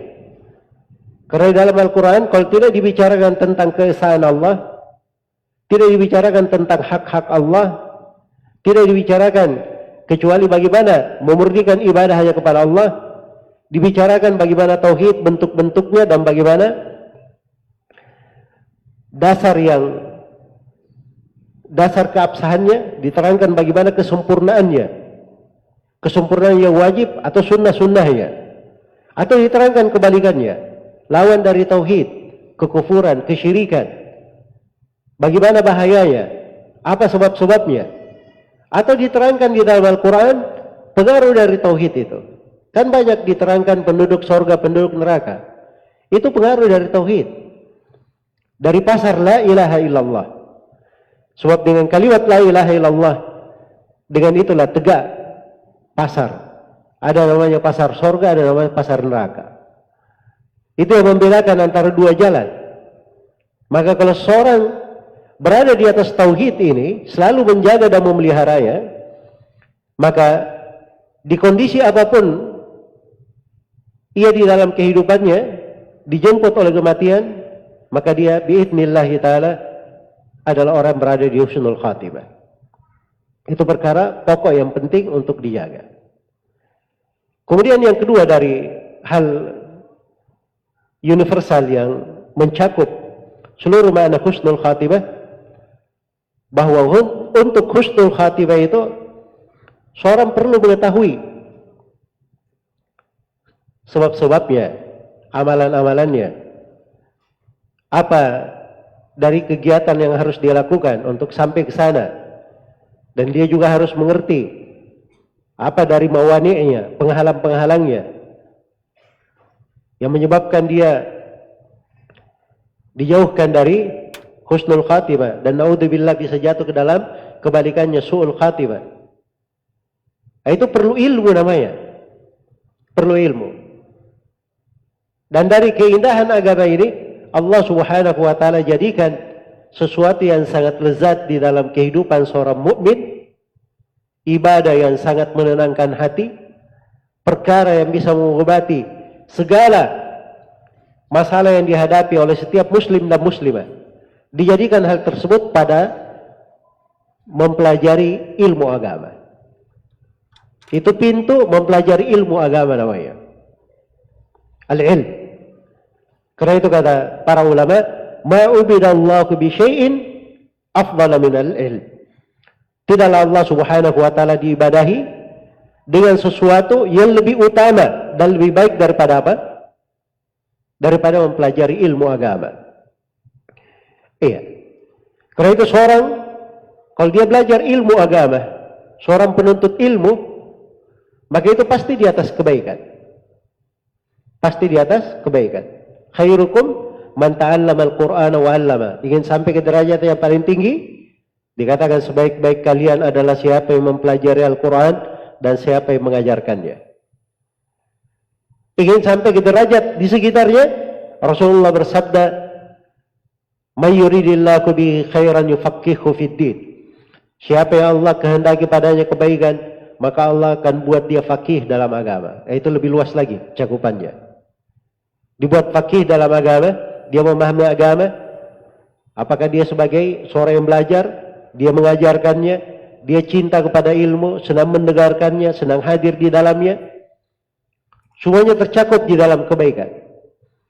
Dan itu jalan, kalau seorang di atas ilmu, menuntut ilmu, artinya dia sedang berjalan di atas jalan menuju surga. Sedang berjalan menuju surga. Kematian datang itu adalah sesuatu yang mengesahkan bahwa jalannya sudah sampai ke surga. Itu seorang penuntut ilmu. Karena itu diriwayatkan oleh Imam Muslim dari Abu Hurairah radhiyallahu taala anhu, Rasulullah sallallahu alaihi wasallam bersabda, "Man salaka tariqan yaltamisu fihi ilma, sahhalallahu bihi tariqan ilal jannah." Siapa yang menempuh sebuah jalan, dia mencari ilmu di dalamnya, maka Allah akan memudahkan untuknya jalan menuju ke surga. Dan jalan menuju ke surga. Iya. Maka ini hal yang indah pada ilmu ini. Ada hal yang terkait dengan keyakinan di dalamnya. Paling tidak dia cinta ilmu tersebut. Berbaik sangka dengannya. Jangan ada yang berburuk sangka tentang ilmu agama. Oh ini saya belajar terus tapi kayaknya kurang berkembang. Saya begini-begini. Itu berburuk sangka namanya. Apalagi dia berburuk sangka. Kalau anak saya belajar agama khawatir nanti terlantar dunianya. Itu orang yang paling berburuk sangka kepada Allah. Kok bisa pekerjaannya para nabi dan para rasul sesuatu yang lebih berharga daripada dunia dan segala isinya, anak yang mempelajarinya dianggap tidak cerah masa depannya. Itu namanya berburuk sangka kepada Allah Subhanahu wa ta'ala. Kemudian di dalam amalan, seorang itu perlu beramal dengan ilmu, dia pelajari sehingga dia tahu celah-celah untuk beramal salih. Dia bisa mendatangi pintu-pintu amalan yang paling dekat dengan dirinya sebelum yang jauh. Dia bisa tahu pintu-pintu amalan yang mungkin orang lain tidak melihatnya, tapi dia melihat pintu ini betul-betul terbuka untuknya. Itu dengan jalur ilmu. Dia punya pengetahuan untuk hal tersebut. Ketika dia masuk di dalam amalan, di amalan itu sendiri, kadang dia dihadapkan antara dua sesuatu. Dengan ilmu, dia bisa memilih yang mana yang paling afdal untuk dirinya. Mana yang paling utama untuk dirinya. Maka ini makna di dalam ilmu banyak sekali di situ. Dari pintu kebaikan dan husnul khatimah, itu adalah pokoknya. Kemudian dari pokok yang lainnya, terkait dengan akidah, keyakinan. Terkait dengan keyakinan. Karena itu diriwayatkan oleh Ibnu Majah dari Anas bin Malik radhiyallahu taala anhu. Suatu hari Nabi sallallahu alaihi wasallam mengunjungi seorang anak muda yang sakit keras. Sudah dikatakan sudah dihadiri oleh kematian. Maka Nabi bertanya kepadanya, "Kaifa tajidu nafsak? Bagaimana kamu ketemukan dirimu?" Maka anak muda ini berkata, "Inni la arjullah wa akhafu ala dunubi." Kata anak muda ini, saya sangat berharap kepada Allah, tapi saya juga takut terhadap dosa-dosaku. Kata Nabi sallallahu alaihi wasallam, "La yajtami'ani fi hadzal mautin illa a'tahu Allahu ma yarju wa ammanahu mimma yakhaf." Dua ini dua hal ya. Dia mengharap kepada Allah, punya harapan. Dan dia punya rasa takut. Rasa harapan dan rasa takut ini tidaklah berkumpul di tempat yang seperti ini, kecuali Allah akan buat hamba ini, dia dapatkan apa yang dia harapkan, dan diberi keamanan dari apa yang dia khawatirkan. Karena itu paling tidak seorang itu ada tiga hal yang dia miliki. Dia punya rasa cinta kepada Allah, dia punya rasa takut, dan dia punya rasa harapan. Ini tiga hal. Rasa cintanya ini adalah sumber kekuatannya. Sumber kekuatan dan segala motivasinya pada rasa cintanya. Sebab seorang itu kalau dia sudah cinta sesuatu, dia tidak akan pikirkan apapun rintangan yang ada di depannya. Dia akan berusaha meraihnya. Itu kalau jujur cintanya kepada Allah Subhanahu wa taala. Cinta dunia aja. Seorang cinta misalnya kepada seorang perempuan, dia bisa berkorban apa saja untuk mendapatkan apa yang dia cintai. Kalau dia jujur cintanya kepada Allah, dia bisa berkorban apa saja untuk meraih cinta Allah Subhanahu wa taala. Cinta itu ketika dia sudah punya rasa cinta, nah di sini dia perlu sesuatu yang membimbingnya di depan, kayak pemimpinnya. mengarahkan ke depannya. Itu namanya roja, harapan. Harapan ini yang selalu mengarahkannya. Dan seseorang itu lebih kencang lagi dia berjalan kalau ada di belakangnya yang selalu menghardiknya. Ayo kamu jalan. Hati-hati. Bahaya. Segera. Itu rasa takut namanya di belakang. Rasa takut. Makanya 3 hal ini diibaratkan oleh para ulama sebagai muharrikatul qulubi ila Allah. Dinamakan oleh para ulama sebagai penggerak-penggerak hati menuju kepada Allah. Kalau dia di atas 3 hal ini, itu adalah sebab husnul khatimah. Dia di kondisi apapun, dia pasti berada di atas kebaikan. Karena itu kata Nabi SAW, la yamutanna ahadukum illa wa huwa yuhsinu dhannu bi rabbih. Jangan sekali-sekali salah seorang di antara kalian itu wafat kecuali dia berbaik sangka kepada Rabbnya. Nah, boleh dia wafat kecuali berbaik sangka. Ya, berbaik sangka itu dengan dia punya 3 hal ini. Itu salah satu pondasinya. Dia punya 3 hal ini. Dan ini amalan besar di dalam kehidupan. Kemudian yang ketiga, ini berikutnya dari pondasi husnul khatimah ada 3 amalan lain. Tetapi 3 amalan kaidah terkait dengan hati. Rasa cinta, rasa takut, dan rasa harapan. 3 hal. Itu ibadah besar. Ada 3 ibadah besar lainnya. Ini juga kontrol di dalam kehidupan. Ada namanya sabar, ridha, dan syukur kepada Allah Subhanahu wa taala. Iya. Sebab ini 3 amalan diterangkan di dalam Al-Quran, di dalam ratusan ayat Al-Quran. Diterangkan dalam ratusan ayat. Ya bisa dibayangkan. Kalau amalan tersebut diterangkan dalam ratusan ayat. Kira-kira bagaimana kedudukan amalannya ini di sisi Allah Subhanahu wa ta'ala. Hidup itu tidak ada yang lepas dari 3 hal ini. Semua kehidupan. Karena kita dalam hidup ini, apakah kita dihadapkan pada ujian? Ujian itu kadang berupa nikmat yang datang, kadang berupa musibah yang menimpa.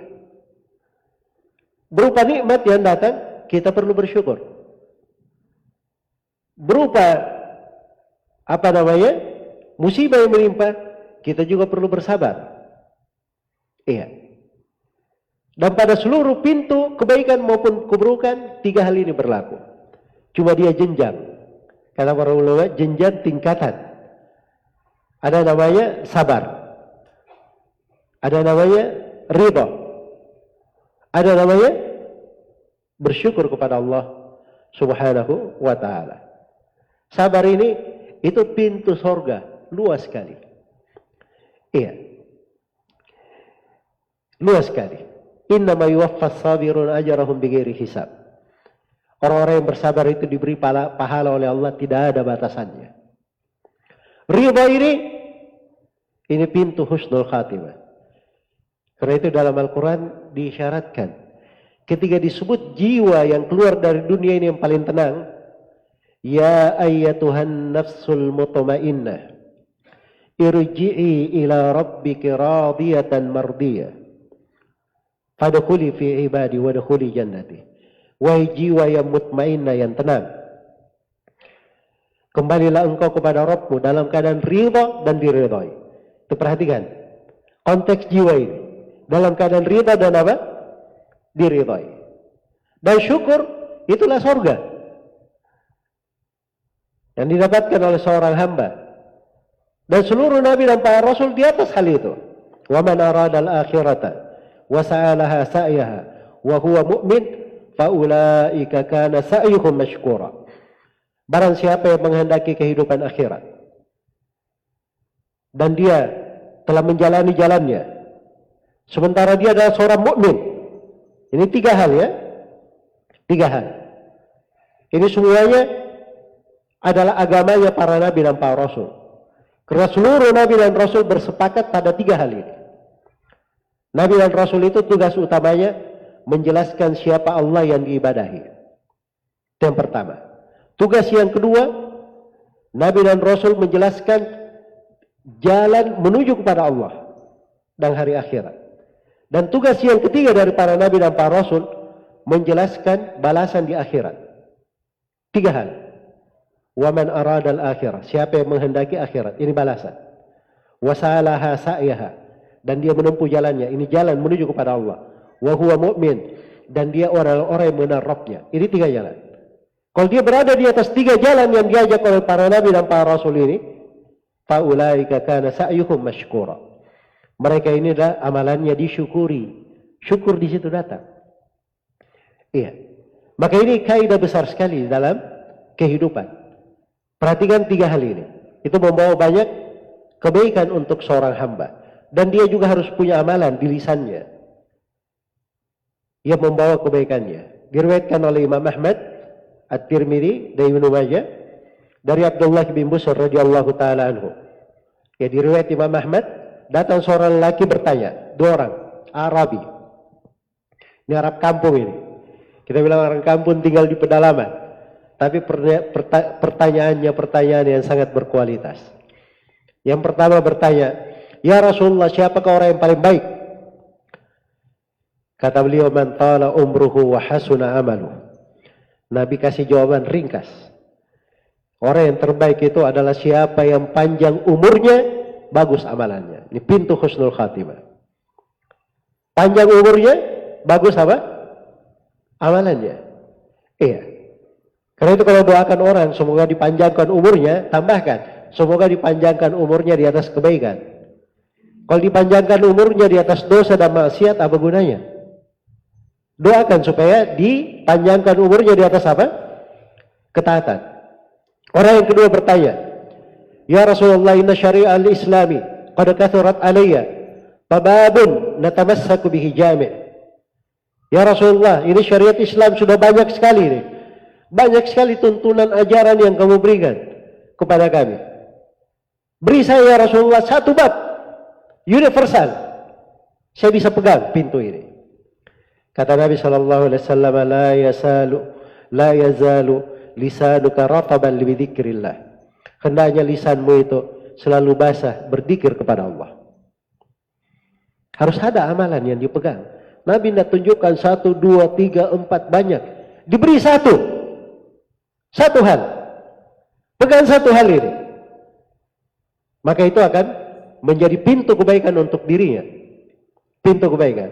Sebagaimana amalan, perlu ada amalan diterapkan di dalam hal tersebut. Ingin jadi wali Allah, dicintai oleh Allah, Allah telah terangkan syaratnya dalam sebuah hadits yang agung.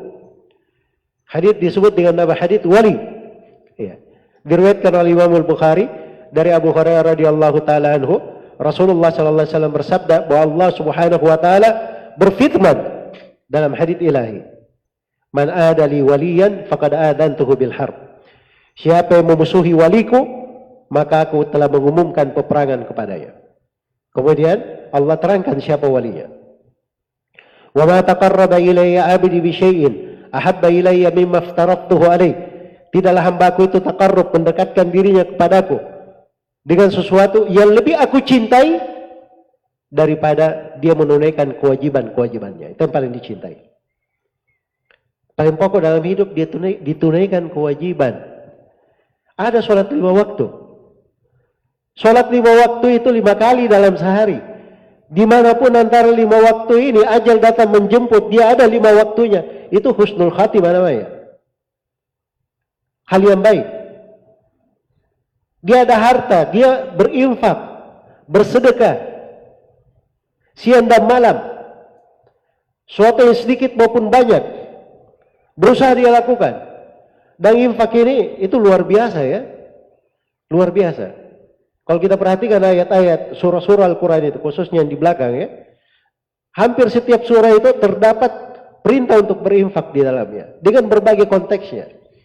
Disebutlah sebagai penyelamat di dunia, sebagai sarana untuk menembus dahsyatnya akhirat, sebagai hal yang merupakan sebab keselamatan di sorga. Disebutlah bahwa salah satu sifat penduduk neraka, mereka tidak pernah bersedekah, dan seterusnya. Jadi itu amalan. Seorang berusaha melakukannya, walaupun sedikit yang dia kerjakan. Ada sesuatu yang bisa dia berikan kepada manusia. Itu amalan namanya. Dia lakukan dulu apa yang diwajibkan. Ada orang tuanya, itu pintu besar berbakti kepada orang tua. Membuatnya ridha, membuat mereka tersenyum, tertawa. Setelah kedua orang tua wafat, bagaimana dia menjadi anak yang salih. Pintu baik di dalam kehidupan. Dan banyak sekali pintu-pintu dari sudut kewajiban saja dulu. Jangan mulai dari sudut yang lain. Mulai dulu dari hal yang wajib. Nah, setelah itu dilanjutkan di dalam hadis, "Wala yazalu abdu yataqarrabu ilayya bin nawafil hatta uhibbah." Dan terus-menerus hambaku ini taqarrub, mendekatkan dirinya kepadaku dengan melakukan nafilah. Setelah sholat wajib ada sholat sunnahnya. Setelah puasa wajib Ramadan ada puasa sunnahnya. Iya. Dan kita di bulan Sya'ban, bulan yang Nabi SAW itu banyak sekali berpuasa. Tidak ada satu bulan yang dikenal beliau sangat banyak berpuasa melebihi bulan Sya'ban ini. Selain daripada Ramadan tentunya. Ramadan kan puasanya 30 hari ya. Tapi di selain dari Ramadan tidak ada bulan yang Nabi lebih banyak berpuasa melebihi di bulan apa? Di bulan Sya'ban. Iya. Maka ini hal-hal yang baik. Karena itu sebagian dari salaf ada yang dia berharap di pintu puasa, puasa terus dia. Selalu dia jaga dirinya puasa. Sampai ada yang di akhir hayatnya sudah di kondisi sakaratul maut, dia tidak mau berbuka. Dia bilang, saya ingin wafat di atas ibadah ini. Sudah menjelang waktu berbuka, awal tetesan air yang masuk ke tenggorokannya, bersamaan dengan itu keluar ruhnya. Rahimahullah. Diberi oleh Allah Subhanahu wa taala husnul khatimah, kejujuran untuk hal tersebut. Iya. Disebutkan dari Syekhul Islam Ibnu Taimiyah di penjara beliau yang terakhir, beliau sudah mengkhatamkan Al-Quran 69 kali. Di khatam yang ke-70 itu beliau sudah sampai ke ayat di surah Al-Qamar. Begitu beliau membaca ayat yang terakhir dari surah Al-Qamar, innal muttaqina fi jannati wa nahar fi maq'adi sidqin inda malikin muqtadir. Keluar ruh beliau rahimahullahu taala. Sungguhnya orang-orang yang bertakwa di dalam sorga yang mengalir, dalam sungai dan di dalam sorga dan sungai yang mengalir. Di kedudukan yang jujur di sisi Allah yang Maha berkuasa lagi Maha mampu. Bersama dengan itu keluar ruhnya. Dia adalah seorang pembela agama, penghafal hadis Rasulullah sallallahu alaihi wasallam yang mengajari agama ini kepada manusia. Itulah wafat Abu Zur'a Ar-Razi rahimahullahu taala. Di saat sakaratul maut. Sedang sakaratul maut dikunjungi oleh para ulama ahli hadis. Datang Muhammad bin Muslim bin Wara, yang paling seniornya di negeri Rai di Khurasan waktu itu. Ada rekannya beliau selevel dengannya, Muhammad bin Idris Abu Hatim Ar-Razi, ada Al-Mundhir bin Syadad, dan sekelompok ulama ahli hadis. Mereka datang melihat Abu Zur'a sedang sakaratul maut.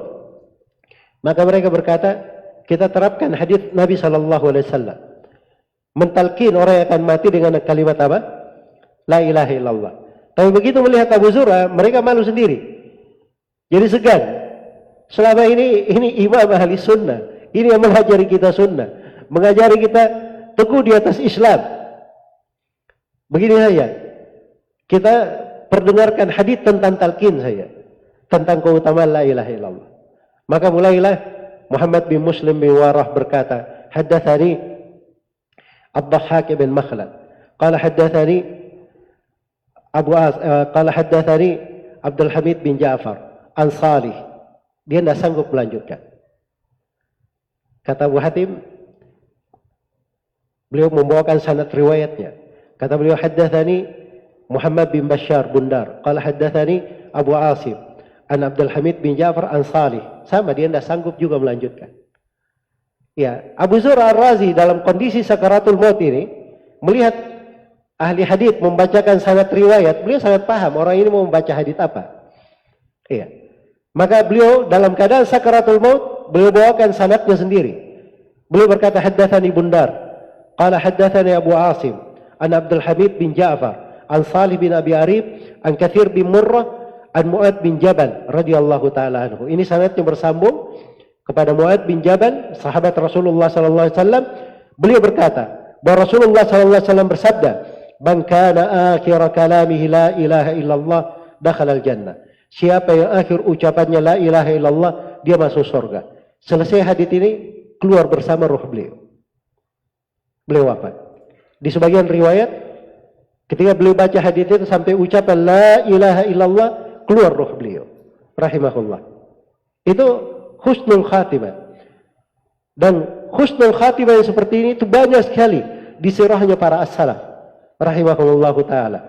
Tapi terkait dengan histori kehidupan, amalan yang dikerjakan. Sebagaimana su'ul khatimah, seperti itu juga su'ul khatimah. Iya. Itu dari keindahannya Ibnu Abi Dunya, salah seorang dari ulama salaf. Ini di masa para imam ya, semasa dengan Ibnu Majah, An-Nasai, Abu Daud dan selainnya. Ibnu Abi Dunya ini menulis kitab namanya Al-Muhtadarin. Ya, kisah-kisah cerita orang yang dihadiri oleh kematian. Itu yang baik maupun yang tidak baik beliau hadirkan. Bagaimana posisinya? Sampai disebutkan di antara kisah-kisah tersebut ada orang yang tadinya dia kerjanya duduk sama pemain kartu. Iya, pemain kartu ini. Begitu di akhir hayatnya, dia hanya menyebut, disuruh berucap la ilaha illallah, dia hanya bilang bawa kartunya, bawa kartunya. Iya, peminum khamar juga seperti itu. Ayo tuangkan saya. Cuma itu yang bisa disebutkan. Apa yang biasa mewarnainya dalam kehidupan itu berpengaruh di akhir dari kehidupan. Kalau seorang hamba dia sholat 5 waktu, dia mentauhidkan Rabbnya, tidak pernah berbuat kesyirikan, wafat di atas sunnah Rasulullah sallallahu alaihi wasallam, maka kata Imam Ahmad, itu artinya dia wafat di atas seluruh kebaikan. Mata alal khairi kullihi, dia wafat di atas kebaikan. Karena itu ada sebagian yang wafat. Ya, keluarganya bersedih hati melihatnya. Maka beliau berkata, untuk apa kamu bersedih? Orang ini sepanjang dia hidup, dia di atas Islam. Dia di atas sunnah Rasulullah sallallahu alaihi wasallam. Ya, seorang itu tidak boleh berburuk sangka. Maka dia bilang, tidak ada hal yang dikhawatirkan terhadap keluargamu yang meninggal ini. Mus'ab bin Sa'ad bin Abi Waqqas radhiyallahu ta'ala anhu itu menangis ketika ayahnya di pangkuannya sakaratul maut akan meninggal. Maka ayahnya berkata, Sa'ad bin Abi Waqqas, salah satu dari 10 orang sahabat yang dijamin masuk surga, orang yang paling pertama melemparkan tombaknya berjihad di jalan Allah Subhanahu wa ta'ala. Seluruh peperangan bersama Rasulullah beliau hadiri di dalam membela agama. Iya. Putranya menangisinya. Kata beliau, apa yang kamu tangisi? Demi Allah, Allah tidak akan menyiksaku selama-lamanya. Saya ini seorang muslim, seorang yang bertauhid, membela agama. Terus beliau bilang, demi Allah, saya adalah penduduk surga. Karena Nabi sudah menjamin, ketika Nabi hidup, Nabi menyebut 10 orang masuk surga, termasuk siapa? Sa'ad bin Abi Waqqas. Apa yang dikhawatirkan? Jadi maksudnya itu berbaik sangka dari sebab seorang itu husnul khatimah dan dia memiliki dari amalan-amalan yang dengannya dia berharap berjumpa dengan Allah Subhanahu wa taala di kondisi yang terbaiknya. Kayaknya waktunya sudah habis ya. Itu mungkin yang bisa disampaikan, wallahu taala alam. Alhamdulillahirabbil alamin. Kita ucapkan jazakumullah khairan kepada guru kita Ustaz Dzulqarnain hafizakumullahu taala atas penyampaian materinya yang sangat luar biasa. Maka semoga dari apa yang disampaikan oleh guru-guru kita Ustaz Muhammad Naim dan juga Ustaz Dzulqarnain hafizahumallahu taala bisa menjadi ilmu yang bermanfaat bagi kita semua, bagi para pendengar hadirin dan hadirat sekalian rahimakumullah, bisa menjadi sebuah ilmu yang menancap ke dalam relung hati kita, yang membuahkan amalan soleh, baik itu amalan dari keyakinan kita, amalan lisan kita, dan juga amalan perbuatan anggota badan kita. Walhamdulillahirabbil alamin. Karena waktu sudah menunjukkan pukul 11:30, maka telah berakhir pula dari seminar ilmiah kita dengan tema Husnul Khatimah, sebab-sebab dan penghalangnya. Maka kami mengucapkan jazakumullahu khairan, terutama kepada Atas Agama Kedutaan Besar Arab Saudi, kemudian juga kepada Yayasan Islam Karim, yaitu sebuah yayasan yang bergerak di bidang wakaf, pendidikan, dan juga keamanan berfikir. Juga kami ucapkan terima kasih kepada Pusdinas, Pusat Studi Islam Al-Quran Sunnah. Juga kami ucapkan terima kasih kepada Bapak Kiai Haji Saleh Asri MA, dan juga Al-Ustadz Dr. Syafruddin Mahmud SPD MPD, dan juga kepada seluruh jajaran DKM Masjid Agung Sunda Kelapa.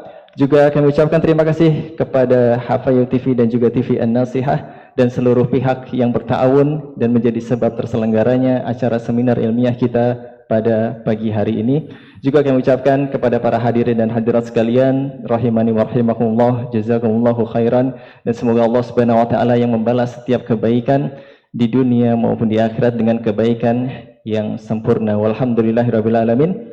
Kita tutup perjumpaan kita pada pagi hari ini dengan doa kafaratul majlis. Subhanakallahumma wa bihamdika asyhadu an la ilaha illa anta astaghfiruka wa atubu ilaik. Wassalamualaikum warahmatullahi wabarakatuh.